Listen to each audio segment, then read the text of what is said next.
प्यारे बच्चों नमस्कार, मैं देवेश कुमार। आज हम बात करने वाले हैं काफ़ी इम्पोर्टेंट टॉपिक, नाभिक के आकार का आकलन। नाभिक का आकार क्या होता है, उसकी त्रिज्या क्या होती है, या कोई अल्फा कण किसी नाभिक के कितने समीप तक पहुंच सकता है, इसको समझना है, काफ़ी इम्पोर्टेंट है। वीडियो में आप अंत तक बने रहिएगा। देखते हैं।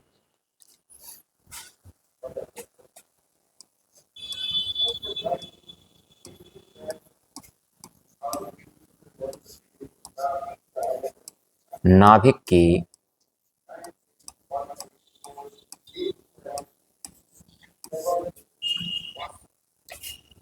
आकार का आकलन।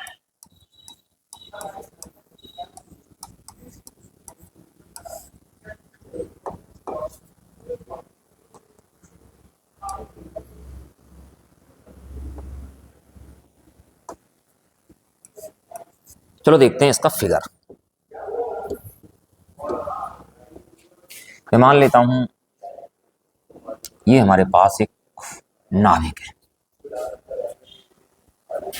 ये हमारे पास एक नाभिक है और नाभिक का जो आवेश है वो Ze है, प्लस का Z जहां पे परमाणु क्रमांक है, और ये हमारे पास क्या होता है, इलेक्ट्रॉन का आवेश होता है। कहाँ रहेगा, यहां पर है। और कोई एक अल्फा कण है, वो नाभिक की ओर जा रहा है।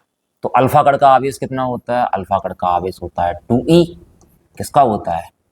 प्लस का होता है। इस पर भी आवेश धनात्मक है, इस पर भी आवेश धनात्मक है। तो अल्फा कण, इन दोनों के बीच में जो बल कार्य करेगा वो कौन सा होगा? स्थिर वैद्युत प्रतिकर्षण बल होगा, ना कि आकर्षण बल। अगर आवेश विपरीत होते तो बल किसका होता? आकर्षण का होता। लेकिन आवेश कैसे हमारे पास सजाती है, तो बल किसका होगा? प्रतिकर्षण का होगा। तो अल्फा कण यहाँ से यहाँ तक आएगा, लेकिन यहाँ से क्या होगा? प्रतिकर्षित होना शुरू हो जाएगा, मतलब वापस लौट जाएगा 180 अंश के कोण पे वापस लौट जाएगा। तो कहाँ तक आएगा अल्फा कण? आपका यहाँ तक आएगा। तो यहाँ से लेके यहाँ तक की डिस्टेंस,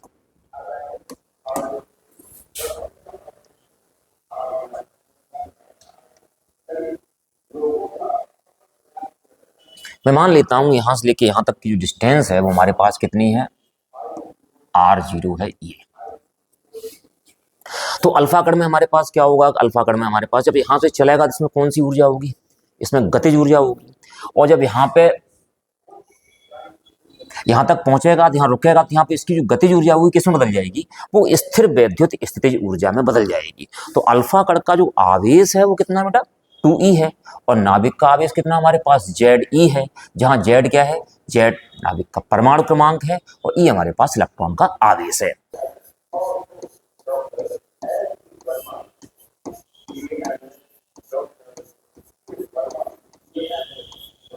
नाभिक पर धन आवेश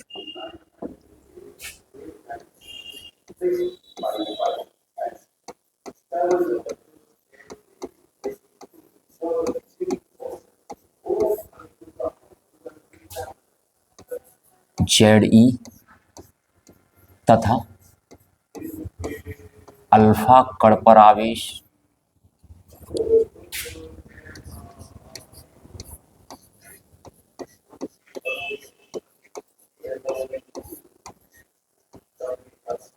E है।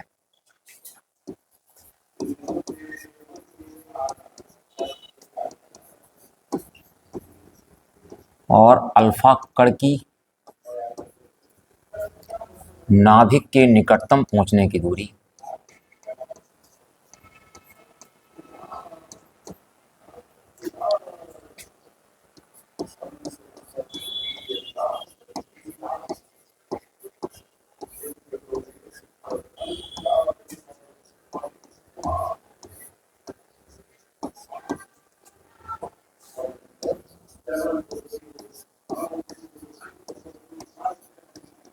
r0 है। यहाँ पर देखते हैं अल्फा कण की स्थितिज ऊर्जा। देखिएगा अल्फा कण की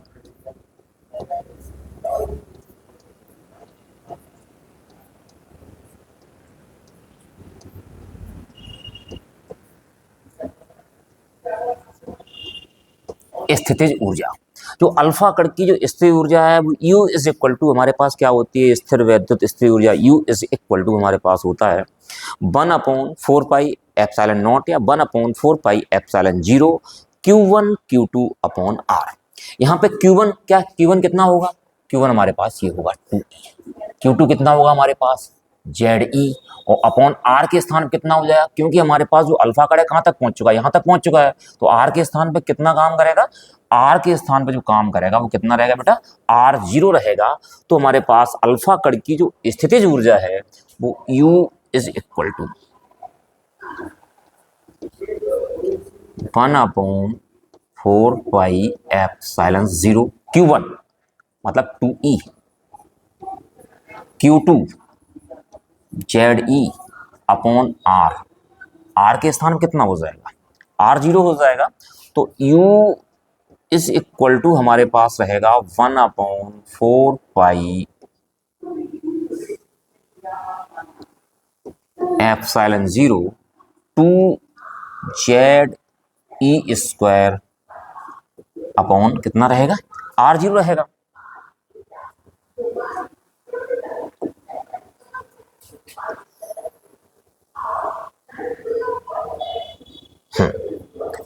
R0 रहेगा, लेकिन जो प्रारंभ में इसकी क्या थी, गतिज ऊर्जा थी। गतिज ऊर्जा किसमें कन्वर्ट हुई है, गतिज ऊर्जा है जो बदली है वो किसमें बदली है, स्थिर ऊर्जा में बदली है। तो हम लिखते हैं यदि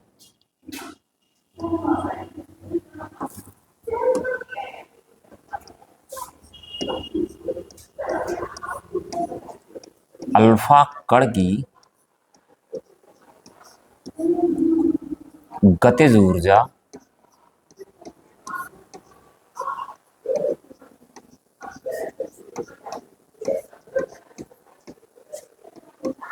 के है, तब जो स्थितिज ऊर्जा होगी वो किसके बराबर हो जाएगी, गतिज ऊर्जा के बराबर हो जाएगी। आपको बताया गया है जो गतिज ऊर्जा थी किसमें कन्वर्ट हुई है, स्थितिज ऊर्जा में। इस समय दोनों ऊर्जाएं कैसी होंगी, बराबर होंगी। तब जो यू है, यू हमारे पास क्या है, स्थितिज ऊर्जा है, वो किसके बराबर हो जाएगी, गतिज ऊर्जा के बराबर हो जाएगी। तो यू के स्थान पर कितना रख दिया जाएगा बेटा, यहाँ पे के रख दिया जाएगा।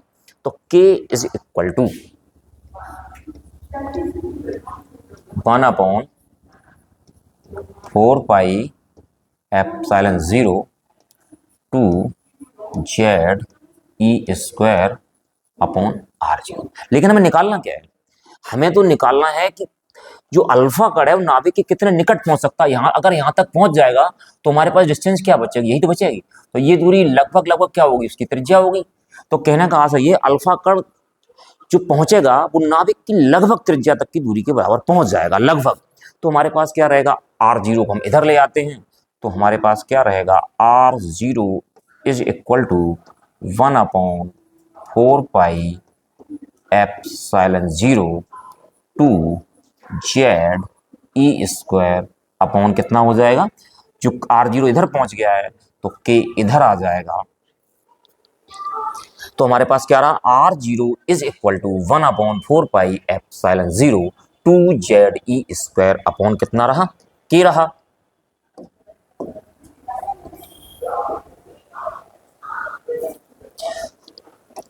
तो ये व्यंजक निकल के आ गया कि अल्फा कण नाभिक के कितने निकट पहुंच सकता है। अगर अल्फा कण के स्थान पर सपोज दैट प्रोटॉन होता तो जो प्रोटॉन का जो आवेश होता है वो क्या होता है, इलेक्ट्रॉन के आवेश के बराबर होता है। लेकिन क्या होता है, प्रोटॉन पर जो आवेश होता है वो कैसा होता है, धनात्मक होता है, और जबकि इलेक्ट्रॉन पर जो आवेश होता है वो कैसा होता है, ऋणात्मक होता है। तो यहाँ पे 2E के स्थान पर कितना रह जाएगा, हमारे पास E रह जाएगा। हम इससे ये इस फॉर्मूले से हम ये निकाल सकते हैं कि जो अल्फा कण है वो नाभिक के कितने निकट पहुंच सकता है। यदि स्वर्ण नाभिक के लिए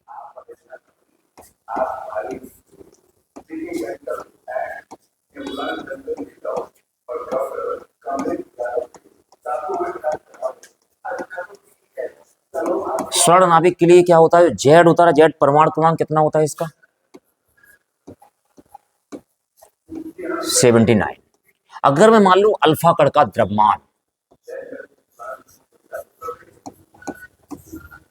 6.7 इंटू 10⁻⁻⁷ kg। यदि अल्फा कण का जो वेग है हमने मान लिया v alpha is equal to हमारे पास 2.1 इंटू 10⁻⁷ मीटर प्रति सेकंड। तो हम क्या निकालेंगे, अल्फा कण की गतिज ऊर्जा निकालेंगे। इधर देखो बेटा, अल्फा कण की गतिज ऊर्जा, अल्फा कण की जो गतिज ऊर्जा होती है के इज इक्वल टू क्या होती है, 1/2। द्रव्यमान किसका लगेगा, अल्फा कण का लगेगा। वेग किसका लगेगा, अल्फा कण का लगेगा। इसका क्या हो जाएगा, स्क्वायर हो जाएगा। क्योंकि गतिज ऊर्जा का जो सूत्र होता है वो क्या होता है, 1/2 एम बी स्क्वायर। बी के स्थान पे क्या है, वी अल्फा है। तो देखिएगा एम के स्थान पे कितना, एम अल्फा है। तो के इज इक्वल टू हमारे पास हो जाएगा 1/2 into M alpha, 6.7 into 10⁻⁻27 into B alpha का स्क्वायर 2.1 इंटू 10⁻7 का स्क्वायर। तो इधर देखिएगा बेटा k is equal to 1/2 into 6.7 into 10⁻⁻27। इसका स्क्वायर हो जाएगा तो कितना बचेगा, 2.1 इंटू 2.1 इंटू 10⁻7 का स्क्वायर कितना हो जाएगा। किसी अगर घातों का जो वर्ग होता है तो घातें कितनी हो जाती हैं, दोगुनी हो जाती हैं। क्यों, घात के ऊपर जब घात होती है तो उनका गुणा हो जाता है। तो कितना हो गया हमारे पास, 10 पे घात कितना हो गया यहाँ पे 14।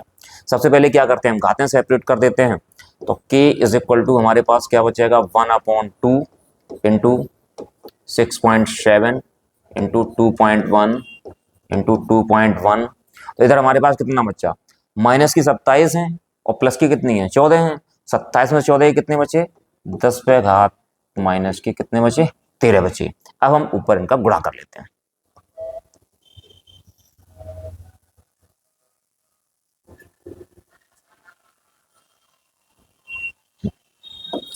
इनका गुणा कितना आ जाएगा, तो k is equal to 1/2 into इनका गुणा 6.7 इंटू 2.1 इंटू 2.1 29.547 गुणा 10 पे घात माइनस के 13। क्या करते हैं, 2 से काट देते हैं। 2 से कितनी बार कट जाएगा, 2 एकम 2, 2 चौको 8, 2 सत्ते 14, 2 सत्ते 14, 2 एकम 2, 2 चौको 8, एक बचा, 2 सत्ते 14, 2 सत्ते 14, 2 तिया 6, 2 पंजे 10। तो k इज इक्वल टू हमारे पास हो गया 14.7735 गुणा 10 पे घात माइनस 13। तो एक काम करते हैं, ये 7 हट जाते हैं यहाँ से, यहाँ कितने हो जाएंगे, 8 हो जाएंगे। तो k इज इक्वल टू 14.8 गुणा 10 पे घात माइनस के 13। एक काम करते हैं, दशमलव एकम किधर खिसका देते हैं। तो k इज इक्वल टू हमारे पास आ जाएगा 1.48 इंटू 10⁻⁻12 जूल। ये हमारे पास क्या निकल के आ गई, ये निकल के आ गई अल्फा कण की गतिज ऊर्जा। अब निकालते हैं अल्फा कण की नाभिक के निकटतम पहुंचने की दूरी। तो देखते हैं यहां से नाम r0 इज इक्वल टू हमारे पास कितना है, 1/4πε0 2ze स्क्वायर अपॉन कितना रहा हमारे पास k।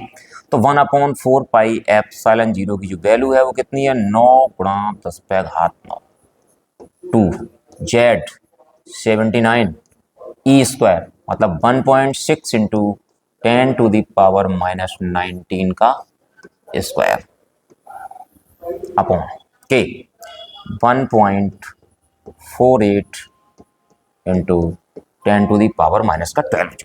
अब हम इसको सॉल्व करेंगे। सबसे पहले क्या करते हैं, इधर देखिएगा, हमने इसको यूं लिखा 9 गुणा 2 गुणा 79 गुणा 10 पे घात 9 इंटू 1.6 कितनी बार हो जाएगा, 2 बार हो जाएगा।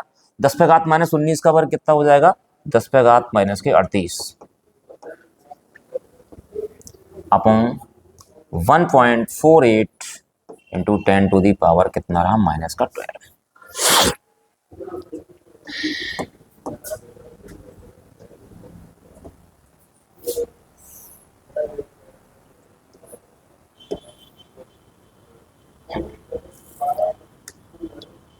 इसमें हमारा निकल के आएगा r0 इज इक्वल टू, देखिएगा 10 पे घात 9 और 10 पे घात माइनस 38, 38 में से क्या हो जाएंगे, 9 चले जाएंगे, कितने बचेंगे, 10 पे घात बचेंगे माइनस के 29।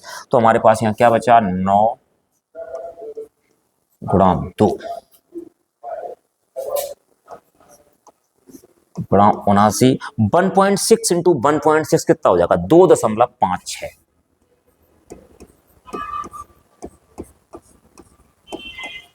10 पे घात माइनस के 29 और बटे हमारे पास रहेगा 1.48 गुणा 10 पे घात माइनस के 12। 10 पे घात माइनस 12 कहाँ चले जाएंगे, ऊपर चले जाएंगे। नीचे किसके हैं, माइनस के हैं। ऊपर किसके हो जाएंगे, प्लस के हो जाएंगे। तो यहाँ पे क्या रहेगा बेटा, R0। 9 दूनी कितने हो गए बेटा, 18 गुणा 79 गुणा 2.56 बटे 1.48 गुणा 10 पे घात माइनस के 29 और गुणा 10 पे घात प्लस के 12।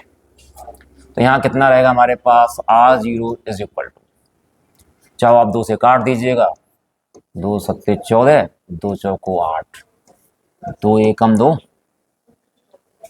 2 दूनी 4, 2 अट्ठे 16। तो हमारे पास R0 इज इक्वल टू यहाँ बच जाएगा 18 गुणा 79 और पॉइंट से पॉइंट हटा दीजिएगा, गुणा 128 बटे 74 और 10 पे घात माइनस के 29 और प्लस के 12 कितने बचेंगे, 29 में 12 कितने बचे हमारे पास, 17। 10 पे घात माइनस के 17, 2 से काट दीजिएगा, 2 संग 12, 2 चौको 8, 2 दिया 6, 2 सत्ते 14। R0 आ जाएगा 18 गुणा 79 गुणा 64 बटे 37 गुणा 10 पे घात माइनस के 17। ऊपर का गुणा कर देंगे तो हमारे पास R0 आ जाएगा 91008 upon 37 into 10 to the power minus का 17। अब हम इसमें लगा देते हैं 37 का भाग, 2459.67। तो हमारे पास क्या रहा R0, R0 रहा हमारे पास 2459.67 गुणा 10 पे घात माइनस 17 दशमलव 3 अंक इधर खिसका देते हैं तो R0 हमारे पास हो जाएगा 2.45 into 10 to the power minus की 14 मीटर। तो ये हमारे पास दूरी निकल के आ जाएगी कि जो अल्फा कण है वो नाभिक के कितने समीप पहुंच सकता है, स्वर्ण नाभिक के कितने समीप पहुंच सकता है, पहुंच जाएगा। तो यहाँ से स्पष्ट होता है जो नाभिक की त्रिज्या होगी वो इससे कुछ ना कुछ कम होगी। उम्मीद है कि आप लोगों को ये टॉपिक समझ में आ गया होगा। यदि ये टॉपिक आपकी समझ में आ गया हो तो आप चैनल को सब्सक्राइब कर दें, वीडियो को लाइक कर दें, साथियों के साथ शेयर कर दें। धन्यवाद।